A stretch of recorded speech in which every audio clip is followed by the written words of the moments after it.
If she can't marry one, she will build a prince in her home. And truly, my brothers and sisters, truly, if she doesn't build a prince in her husband, then she will build a prince in her children. Because such are the exemplary women by Allah. Such are the exemplary women of Islam. Take the example, my friends, of a woman by the name of, what's her name again? The sister of Aisha radiallahu anha. What was her name? Asma. Asma bint Abi Bakr radiallahu anha. Asma bint Abi Bakr radiallahu anha was a woman who prepared her son for battle. She was a woman who was tough, ready. She wanted to prepare her child for battle. Who was her son? Abdullah bin Zubair. MashaAllah. Prepared him for battle. The only one to do tawaf when Makkah was being pelted with stones in the pillage of Makkah in the time of Yazid was who? Was Ibn Zubair. He was the one who was walking around. He was the one who was doing tawaf. And he made her son into this exemplary human being, this fighter in the cause of Allah. And by Allah, this man, Abdullah bin Zubair, came back to his mother and said, "Oh my mother, do you see this pillage of Makkah going on? What do you order me to do?" And the mother, of course, replied, "Oh my son, death is better than this living." And she ordered her son to go out and fight until he passed away. Because she would rather Muslims live in izzah and honor, upon honor, than to live a life of disgrace. And she would rather sacrifice her son for this cause, rather than bring disgrace upon Makkah and upon the Muslims in Makkah. My brothers, my sisters, I can give you so many examples. I'm just getting started. I've got literally 50 examples here.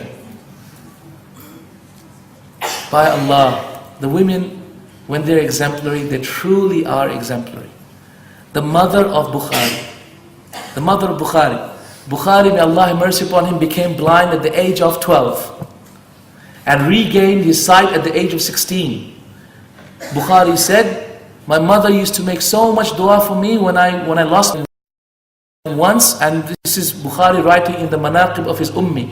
In the story of his mom, he wrote that at the age of 16, my mom made so much dua for me for the last 4 years since I lost my eyesight, that she saw a dream where Ibrahim came to her dream and said, "Allah has returned." Ibrahim ﷺ, the Prophet, came to her in a dream and said, "Allah has returned the eyesight of your son because of your dua for him." Al-Bukhari says, "I memorized more than 1,000,000 hadith with its chains," right? I memorized more than 1,000,000 hadith with its chains. 500,000 of them I memorized when I was blind. Which was when? He was blind. How did he memorize when he was blind? When he couldn't read? You see, his mother used to patiently sit and read to him. She read and read and read and read and read until Bukhari memorized it. Subhanallah. Amazing, isn't it? It's when the mother does this to the child. Every one of you have a chance to raise Bukharis in your home. Every one of you can. Every one of you loves your children, don't you? You love your children. Every time summer comes, you buy them nice clothes. Every time winter comes, you buy them even better clothes. Then summer comes again, then you buy them different wardrobe again. Then comes winter, then again you buy them new clothes. You give them every comfort, you give them every care. But unfortunately, brothers and sisters, the true care that we fail to give them is to raise them to be exemplary human beings for the akhirah. And that is exactly what I hope that you will all be inspired from the stories of these great women to do with your own children.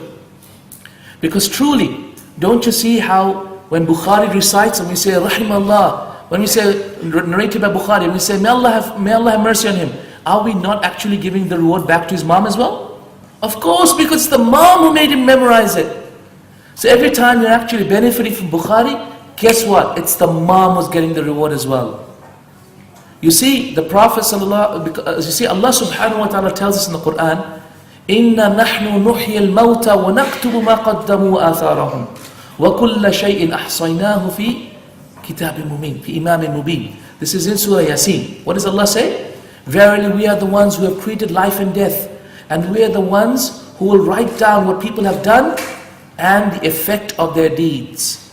So if I'm giving this knowledge to you, then inshallah this is going to be, if I do it with sincerity, this is in my deeds. And if you act upon the knowledge, this is from my deeds as well, because that is from the actions of my deeds. But did you realize this point? That my beloved father, my esteemed father, may Allah enter me and him in Jannah hand in hand. My esteemed father is now getting the same reward whilst he's asleep. What's the time? Yes, whilst he's asleep in Australia. Has a difficult day, had his nice food, inshallah had a nice meal, and now he's asleep. And he's getting the same reward whilst his son is doing that. You know why? Because I am from the effect of his deeds. Ibn Abbas said, the sons of a man, the children of a person, of a man and a woman, the children are from the effect of their deeds. So your children, if they're good, then what they do will be in your deeds as well. And if they do bad, then that will be from the effect of your deeds as well. So be wary of what you teach your children. And rejoice if you taught them something great.